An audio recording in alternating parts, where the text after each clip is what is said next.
माँ सरस्वती को नमन करते हुए नमस्कार देश के नौजवानों। तो आप क्लास ले रहे होंगे, क्लास लेते रहिए।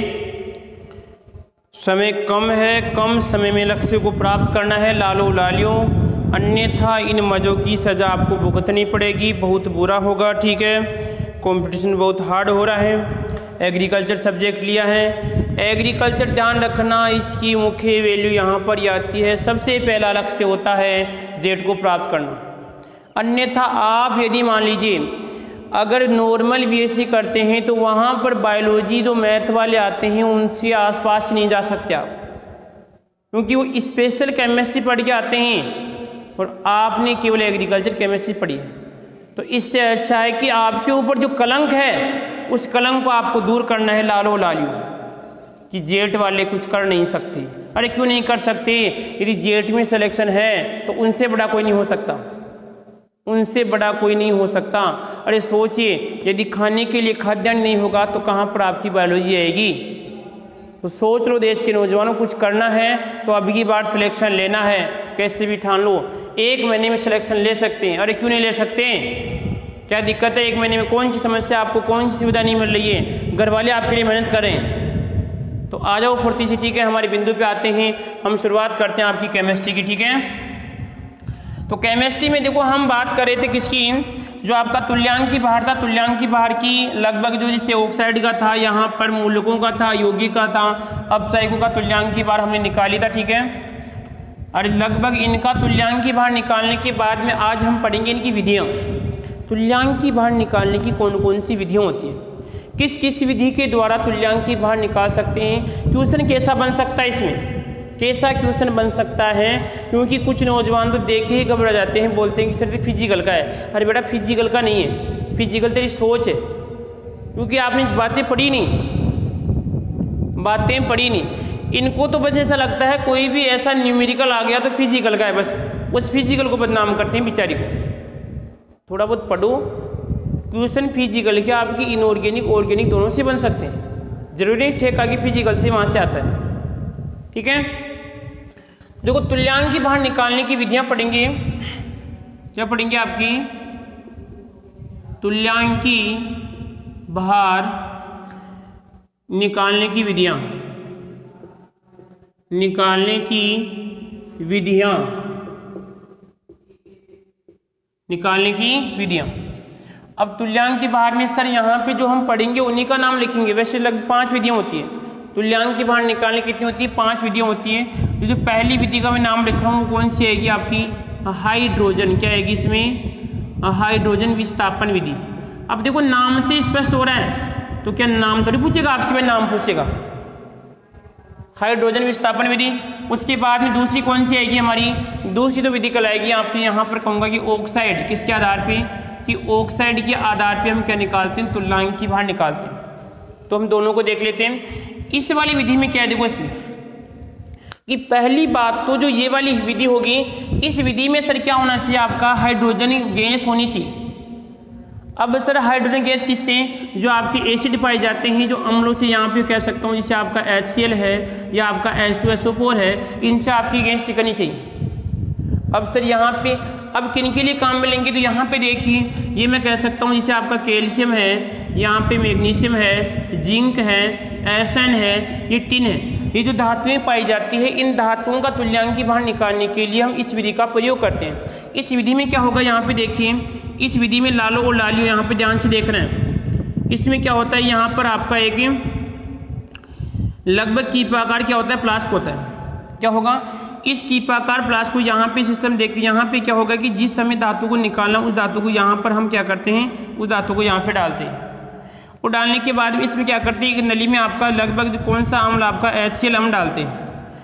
जैसे मान लीजिए सर हम किसका निकाल रहे हैं? यहाँ पे कॉपर का निकाल रहे हैं, तो HCl और कॉपर जब दोनों रिएक्शन करते हैं तो यहाँ पे कौन सी गैस बाहर निकलेगी? बताओ। यहाँ पर आपकी हाइड्रोजन गैस क्या होती है? बाहर निकलती है। क्या होगी? जब हाइड्रोजन गैस बाहर निकलती है तो देखो लालो, यहाँ पे क्या करना पड़ेगा? लालो देखो इधर, यहाँ पे इधर से आपकी गैस जाएगी यहाँ पर, और यहाँ पर इधर से बुलबुलों के रूप में क्या होगी? बाहर निकलेगी। क्या होगी? इसी बुलबुलों के रूप में बाहर निकलेगी। इसे मान लो, तो बुलबुलों के रूप में जब बाहर निकलती है, और यहाँ पे क्या लगा दिया मैंने? कोई यहाँ पे जार लगा दिया। क्या लगा दिया मैंने? जार। और जार किस प्रकार का है? इस जार पे अंकन है, अंकन का मतलब फिर नंबरिंग है 1 2 3 4 5 इस प्रकार, ठीक है।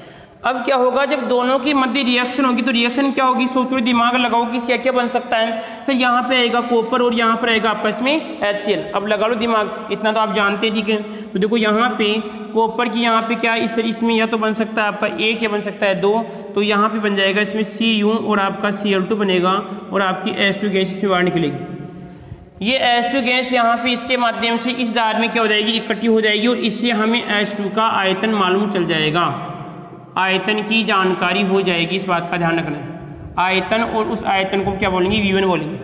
अरे बात समझ में आ रही क्या, क्या इसमें सिस्टम। इसमें पहली बात तो आपका हाइड्रोजन होना चाहिए, ठीक है, हाइड्रोजन गैस बाहर निकलनी चाहिए। दूसरी बात इसमें क्या है कि यहाँ पर जो आपका कैल्शियम है, मैग्नीशियम आपका Zn SN है, ये अम्ल के साथ क्रिया करनी चाहिए, ठीक है। और अम्ल से क्रिया करने के बाद में यहाँ पे कौन सी गैस बाहर निकलेगी, इसमें हाइड्रोजन गैस बाहर निकलेगी। इससे हमें क्या होगा, उसका आयतन की जानकारी में प्राप्त होगी। अब आगे का सिस्टम क्या होगा, तो सर इस प्रकार हमारे पास V की जानकारी हो जाती है। आगे देखो क्या होगा इसके बाद में भी। आगे तो मैंने आपको पहले भी बताया था कि जो हमारा एक फॉर्मूला कौन सा PaO3, तो Pa की बात करते हैं यहाँ पर P और आपका V, उसके बाद में T, यहाँ पर आएगा P1 और यहाँ पर आएगा इसमें T1। अब आप कहेंगे सर स्पीड क्यों बढ़ा रहे हैं, तो देखो स्पीड क्या है कि कम है, समय कम है, थोड़ा बहुत स्पीड बढ़ाएंगे आपके, ठीक है। कुछ नौजवान ऐसे बोल रहे हैं कि सर हमारी फिजिकल केमिस्ट्री रह गई, कोचिंग वाले ने लगभग वहाँ पे नहीं करवाई है, तो बार बार बोल रहे, तो उनके लिए भी हम व्यवस्था कर रहे हैं। दूसरी बात ये है कि यहाँ पर अब हम क्या करेंगे, रोज़ शाम को लगभग आपका है कि यूट्यूब पर आपको टेस्ट पेपर आएगा। अब जो नौजवान इस चैनल पे नया है, ठीक है, तो उस नौजवान से मेरा निवेदन है कि कृपया चैनल को आप जो भी करते हैं सब्सक्राइब करते हैं वो कर लो, ठीक है, जिससे आपको तुरंत टाइम पे आपको नोटिफिकेशन मिल जाएगा और आप तुरंत अपना मूल्यांकन कर सकते हैं, ठीक है। ऐसे लेने से कोई फायदा नहीं है, आप 2 दिन क्लास ले ली, 3 दिन, उससे कोई मतलब नहीं है। आराम से बैठे रहो, कोई आपको नहीं बोलेगा क्लास लो, मैंने कभी आपको बोला क्लास लो।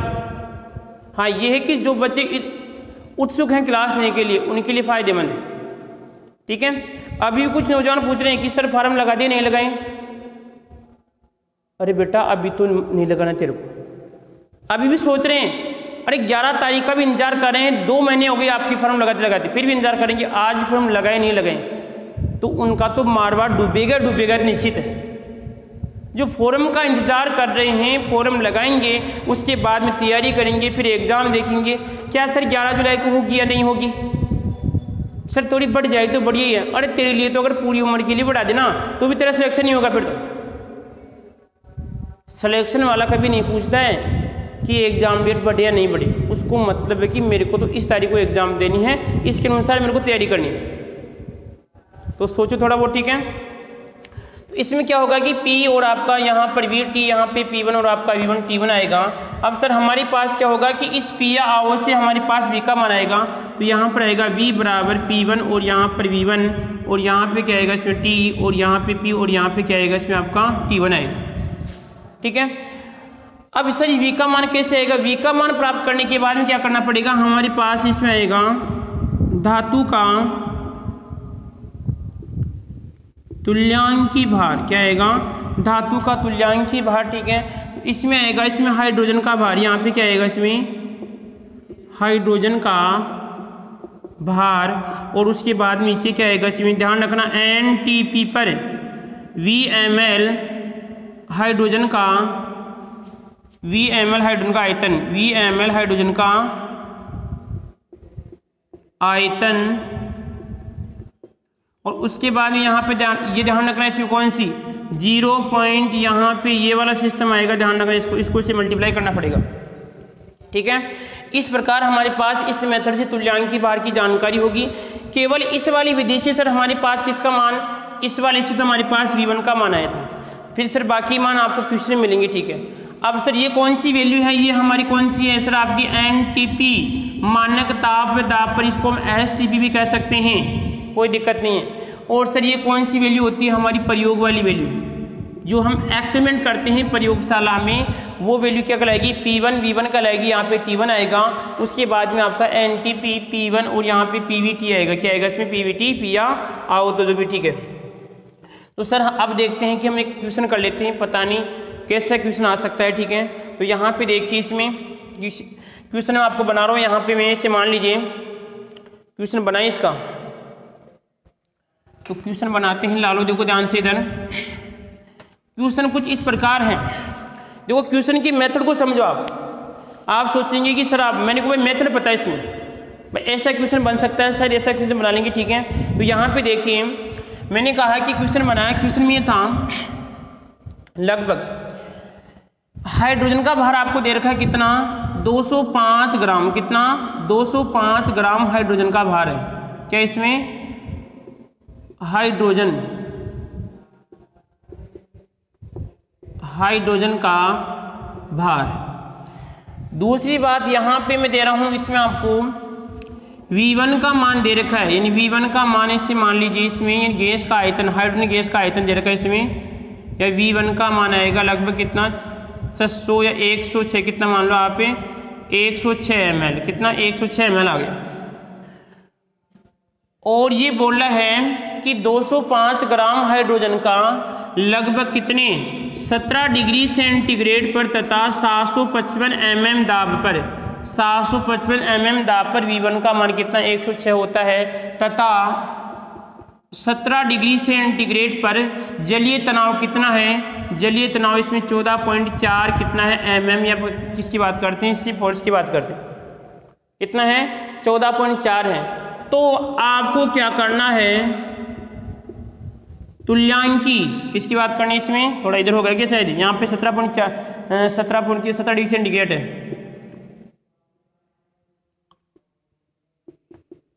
तुल्यांकी बाहर आपको निकालना है। तो सर हमें क्या करना है, लगा लो फॉर्मेट। सर पहले हमें V का मान निकालना है, तो सर V का मान हमारे पास आएगा किससे बताओ, P, यहाँ पे क्या है V1 और यहाँ पे T, उसके बाद में क्या है इसमें P और आपका यहाँ पर आएगा ये। अब सर एक एक को देखते हैं, देखो P1 का मान कितना होगा, P1 कौन सा दाब है सर, ये वाला प्रयोग वाला दाब है, तो कितना आएगा सर, हमें क्या करना पड़ेगा, जो यहाँ पे 755 है उस 755 में से ये देखो आपका तनाव हो, तनाव कम करना पड़ेगा, तो कितना आएगा रे सर, यहाँ पे 5 आएगा, यहाँ पे कितना आएगा 2 आएगा, और यहाँ पे कितना आएगा इसमें 4 आएगा, और यहाँ पे कितना आएगा 42। ये सर किसका मान आ गया, P1 का मान आ गया। उसके बाद में सर हमें किसका V1 का मान कितना दे रखा है इसमें 106 ml, कितना 106 ml दे रखा है। सर T का मान, T कौन सा है मानक, तो मानक कितना होता है 273 आ जाओ फुर्ती से, और आपका ये किस में आ जाएगा केल्विन में। सर आपका P नॉर्मल P कितना होता है 760 mm होता है भाई। और सर आपका T1, तो T1 आएगा हमारे पास यहाँ पे 273, कितना 273 प्लस आपका 17 कौन सा सर, आपका ये वाला डिग्री सेंटीग्रेड, तो जोड़ दो कितने हो जाएंगे सर आपके 0, और यहाँ पे कितने 9, और आपके 290 केल्विन, ये आ गया। सर अब हमारे पास सामान तैयार है पूरा, हमारे पास पूरा सामान तैयार है, केवल हमें क्वेश्चन में रखना है और इसका आंसर निकालना है। अब निकालो फुर्ती से, तो रख दो फुर्ती से, क्या क्या भाई।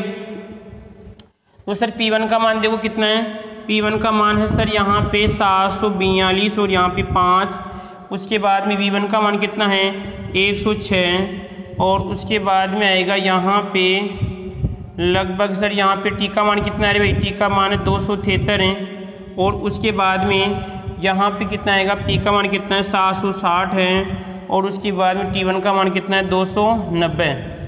अब मान लीजिए कि आप इस कैलकुलेशन को तो आपको करना है, दिख रहा है सभी को, ठीक है, इस कैलकुलेशन को आपको करना है। तो इसको हल करने पे से मान लीजिए आपके सामने क्या आ गया, हम इसको हल करने पे, इसको मिटा रहा हूँ यहाँ पे,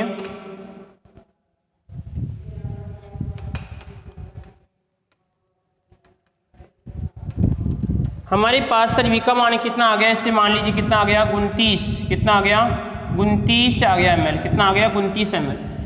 मैं नहीं कह रहा कितना भाई, ये कैलकुलेशन आप हल करेंगे ना, जो भी आएगा थोड़ी बहुत मेहनत तो आप भी करेंगे ना इसमें, थोड़ी बहुत मेहनत तो आपको भी करनी पड़ेगी, वो कितना आएगा इसमें। मान लीजिए कि सर इसको हल करने पे हमारे पास कितना आ गया 29 ml आ गया। अब 29 ml आपको पता है कि नीचे हमारा फॉर्मूला क्या था, इसमें नीचे हमारे पास फॉर्मूला था, यहाँ पर क्या आएगा इसमें धातु का तुल्यांकी भार, क्या हो जाएगा बताओ, धातु का तुल्यांकी भार, तो यहाँ पे आएगा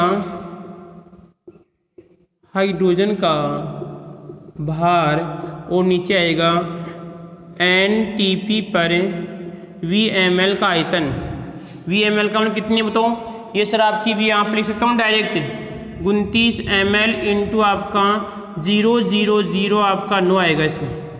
अब इसको हल करने पे मान लीजिए कि देखिए यहाँ पे कितना आएगा, हाइड्रोजन कितना है सर, यहाँ पे दे रखा है 205, कितना आएगा 0.205, NTP आपका 29 और उसके बाद में 0.000 आपका ये 9, इसको हल करने पे कितना आएगा आपका 23 के आसपास आएगा इसका तुल्यांक की बात। समझ में आ रही है यहाँ पे किस प्रकार निकाला। मेथड क्या है वो देखना है कि भाई इसमें जो आपको क्वेश्चन मिलेगा उस क्वेश्चन में आपको देखो केवल पूरा सामान आपको V1 का मान मिलेगा, इसका मान भी मिलेगा, ठीक है। केवल आपको एक तो वहाँ पे P1 का मान निकालना पड़ेगा इन दोनों के माध्यम से, इन दोनों के माध्यम से। उसके अलावा यहाँ पर आपको T1 का माध्यम, क्योंकि T1 हमेशा तापमान केल्विन में लिया जाता है। कोई भी आपकी रासायनिक रिएक्शन जो आपका मानना है जो तापमान होता है केल्विन के अंदर करते हैं, ठीक है। तो यहाँ पे 273 प्लस आपका 17 डिग्री सेंटीग्रेड को हम इसमें जोड़ते हैं। पीछे मैंने यहाँ पर आपकी क्लास बना दी थी संबंधित, आप देख सकते हो, ठीक है। तो ये तो कौन सी विधि थी आपकी इसमें, हाइड्रोजन का विस्थापन विधि थी, ठीक है। अगली जो विधि की बात करते हैं यहाँ पे, अगली विधि रहेगी हमारी ऑक्साइड। कौन सी रहेगी बताओ। इसमें देखो सिंपल है बिल्कुल। उसमें क्या था सर आपका, उसमें सर हाइड्रोजन का सिस्टम था। देखो आप कहाँ पे उलझेंगे, क्वेश्चन आ जाएगा। देखो इसको मिटा रहा हूँ, समझाऊँ आपको मैं। जैसे यहाँ पर अभी क्वेश्चन आया वैसे कोई क्वेश्चन आ जाएगा। अब आपके सामने 4 ऑप्शन होंगे, यार सर हम ऑक्साइड से निकालें या अपचायक से निकालें या आपका विस्थापन से निकालें या हम यहाँ पे उस हाइड्रोजन के विस्थापन से निकालें। आपके सामने समस्या होगी। तो इसका समाधान ये कि हमें क्या करना पड़ेगा, प्रत्येक के अंदर हमें ट्रिक सोचनी पड़ेगी। ट्रिक का मतलब कि सर इसमें तो हमारा ये सिस्टम था, इसमें आपका क्या होगा, ऑक्साइड होगा। क्या होगा, इसमें ऑक्साइड होगा, जबकि इसमें आपकी हाइड्रोजन गैस बाहर निकलती है। क्योंकि पेपर करते समय आपको कम लगभग आपको 50 सेकंड या लगभग 40 सेकंड में आपको क्वेश्चन करना पड़ता है। एक बार मैं आपको देखता हूँ, वीडियो क्लास नहीं बन रही क्या, बिल्कुल ओके, ठीक है। तो मैं क्या बोल रहा हूँ यहाँ पर कि जब आप वहाँ पे क्वेश्चन करते हैं तो लगभग आपको इसे मानिए 10 सेकंड क्वेश्चन पढ़ने के, बाकी 40 सेकंड को आप करने का टाइम होता है, प्लस उसी में आपको गोला भरना पड़ता है, उसी में आपको गोला भरना पड़ता है, ठीक है। तो हमें लगभग स्पीड भी होनी चाहिए। देखो कॉम्पिटिशन का मतलब यदि आप उसी पेपर को घर आके करते हैं तो बिल्कुल आपको पूरा पेपर आता है, परंतु उस लगभग उस निश्चित टाइम में आपको क्वेश्चन को करना पड़ता है, ठीक है। तो इस विधि को देखना है। ऑक्साइड देखो यहाँ पर, तो पहली बात तो इस विधि में क्या होगा, इस विधि में जो आपकी धातु कौन कौन सी की बात करता हूँ, जैसे यहाँ पर एक तो हम कॉपर हैं, एक बार Zn है, एक आपका Mg है, एक आपका मरकरी है, क्या है, मैग्नीशियम है, मरकरी है, जिंक है और यहाँ पे कॉपर है। इन धातुओं का तुल्यांकी भार निकालने के लिए हम इनका धातु ऑक्साइड बनाएंगे। क्या करेंगे, धातु ऑक्साइड बनाएंगे और धातु ऑक्साइड के माध्यम से हम इनका तुल्यांकी भार निकालेंगे। तो देखो यहाँ पर जैसे मान लीजिए कॉपर की बात कर रहा हूँ, किसकी बात करता हूँ, कॉपर। अब यदि सर हमें इसका ऑक्साइड बनाना है, क्या करना है, ऑक्साइड बनाते तो हमारे पास क्या बन जाएगा, Cu2 कॉपर ऑक्साइड बन जाएगा, बन गया ऑक्साइड। इस अवस्था में हम इसका तुल्यांकी भार निकालेंगे, वो कहलाएगा इसमें आपका ऑक्साइड के आधार पर तुल्यांकी भार निकालना। या मैं कह सकता हूँ यहाँ पे कि जब मैं कॉपर की रिएक्शन किससे करवाता हूँ, नाइट्रिक अम्ल से करवाते हैं, तो हमारे पास क्या बन जाएगा, यहाँ पे आएगा कॉपर है, क्या आएगा इसमें कॉपर, और यहाँ पे आएगा NO3 और यहाँ पे क्या जाएगा, इसमें 2 आ जाएगा, ठीक है। और यदि मैं अगर इसकी बात करता हूँ यहाँ पे, यदि इसको आगे तोड़ते हैं तो यहाँ पे क्या बनेगा, इसमें आगे जो प्रोडक्ट की बात करते हैं तो यहाँ पे बैलेंस आप करना जो भी आएगा। अब क्या बनेगा सर, इसमें एक बन सकता है, इसमें आपका देखो इसमें कॉपर ऑक्साइड बन सकता है और आपका इसमें NO2 बन सकता है और आपकी इसमें एक इसमें ऑक्सीजन गैस बाहर निकलेगी। ये आपका सिस्टम है। इसका मतलब ये हुआ कि इस विधि के अंदर हमें ऑक्साइड के माध्यम से हमें धातु का तुल्यांकी भार निकालना पड़ेगा, धातु का तुल्यांकी भार निकालना पड़ेगा। या हम कह सकते हैं जैसे आपका मैग्नीशियम को ऑक्सीजन के साथ रिएक्शन करवाते हैं तो यहाँ पे क्या बन जाएगा, मैग्नीशियम ऑक्साइड बनता है। क्या बनता है रे, मैग्नीशियम ऑक्साइड बनता है। तो यहाँ पर ये भी क्या है बताऊँ, इस धातु का ऑक्साइड है। तो इस धातु ऑक्साइड की अवस्था में क्या करेंगे, हम इसका तुल्यांकी भार निकालेंगे। और तुल्यांकी भार निकालने का फॉर्मूला क्या होगा, देखो ध्यान से इधर। तो यहाँ पर आएगा हमारे पास धातु का तुल्यांकी भार, धातु का तुल्यांकी भार, अब क्या आएगा इसमें बताओ, धातु का तुल्यांकी भार निकालना में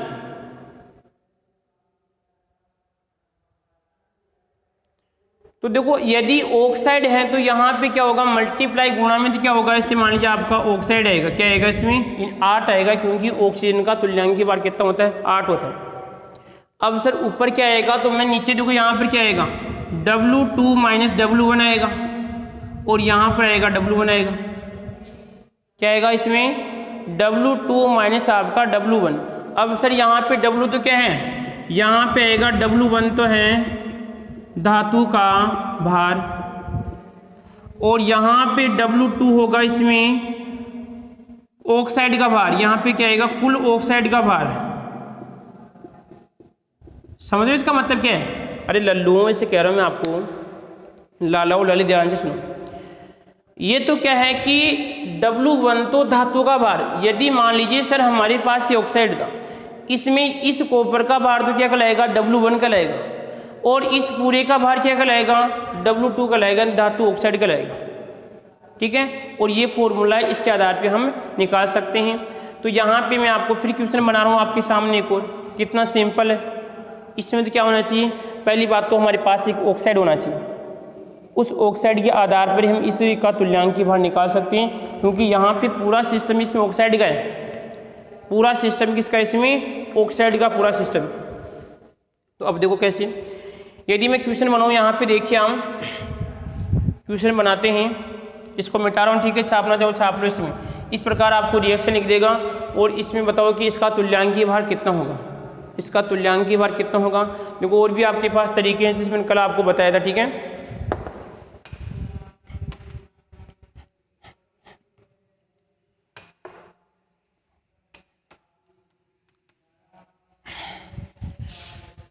अब मैंने जैसे यहाँ पे क्वेश्चन बनाया, कोई मान लीजिए कोई मैंने प्रयोग किया, उस प्रयोग में क्या हुआ कि जैसे कॉपर ऑक्साइड था, कॉपर ऑक्साइड की मात्रा कितनी है, 88% है, 88% है। तो यहाँ पे पूछ रहा है धातु का तुल्यांकी भार, धातु का तुल्यांकी भार ज्ञात कीजिए। इसका मतलब क्या हुआ कि सर पहले देखो ये भी तो जानकारी होनी चाहिए ना आपको, धातु कौन सी है, सर हमारी धातु कौन सी, इसमें कॉपर है, अरे कौन सी है, कॉपर धातु है, तो हमें कॉपर का तुल्यांकी भार निकालना है। और हमारे पास फॉर्मूला क्या था, धातु का तुल्यांकी भार निकालने का, यहाँ पे आएगा धातु का तुल्यांकी भार, यहाँ पे आएगा W1 W2 minus W1 into कितना 8। ये 8 क्यों है, क्योंकि ऑक्साइड का तुल्यांकी भार ऑक्सीजन का तुल्यांकी भार, तो सर W1 कितना है, सर ये तो आपको परसेंट में दे रखा है।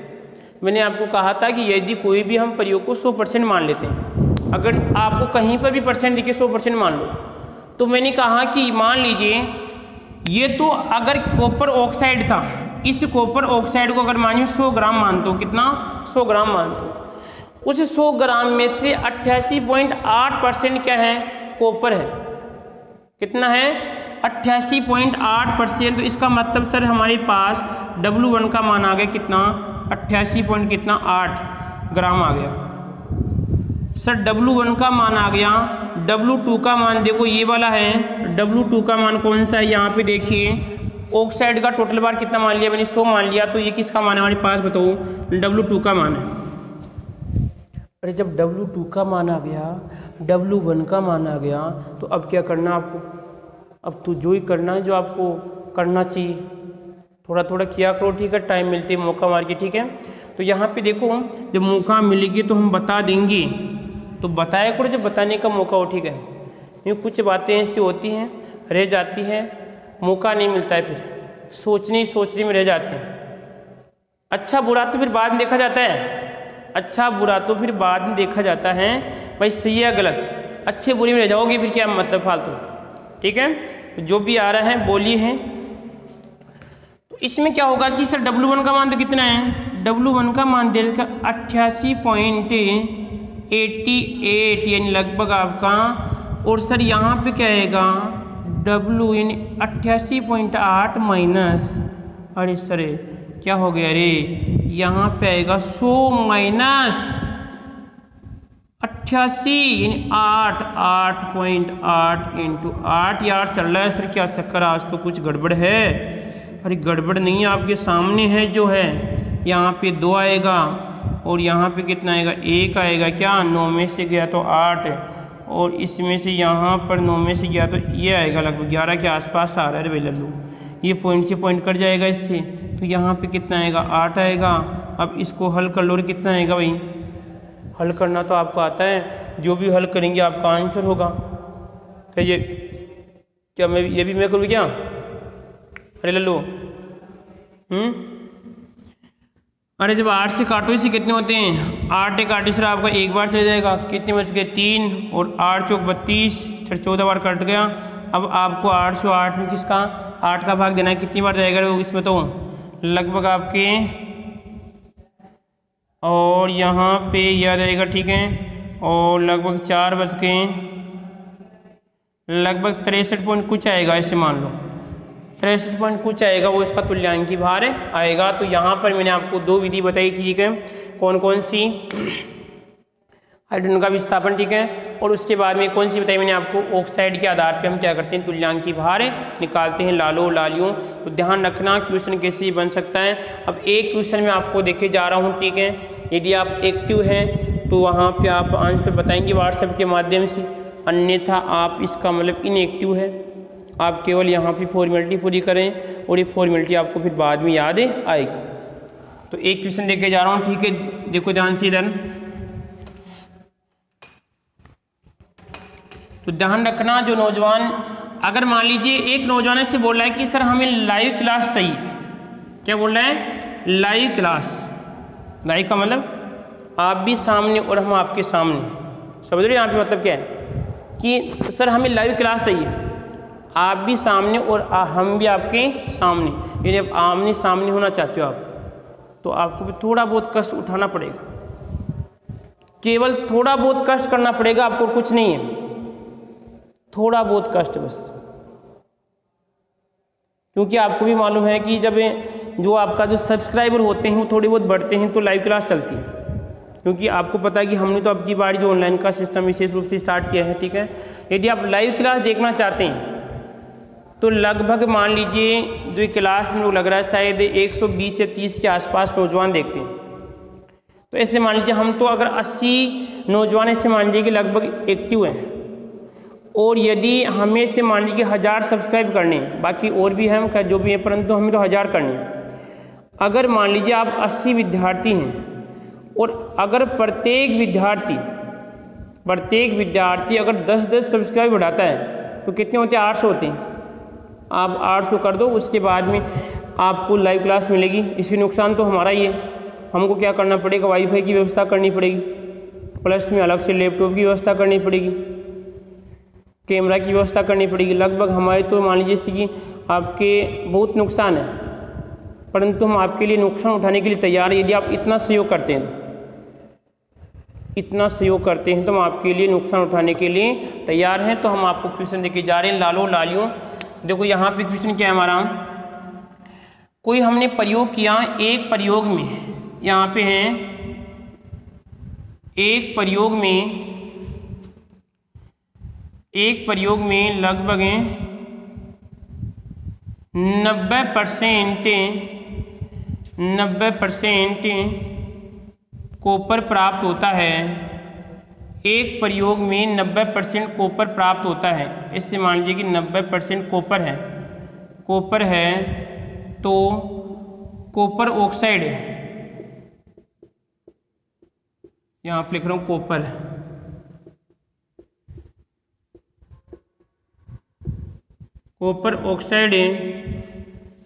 कॉपर ऑक्साइड में धातु का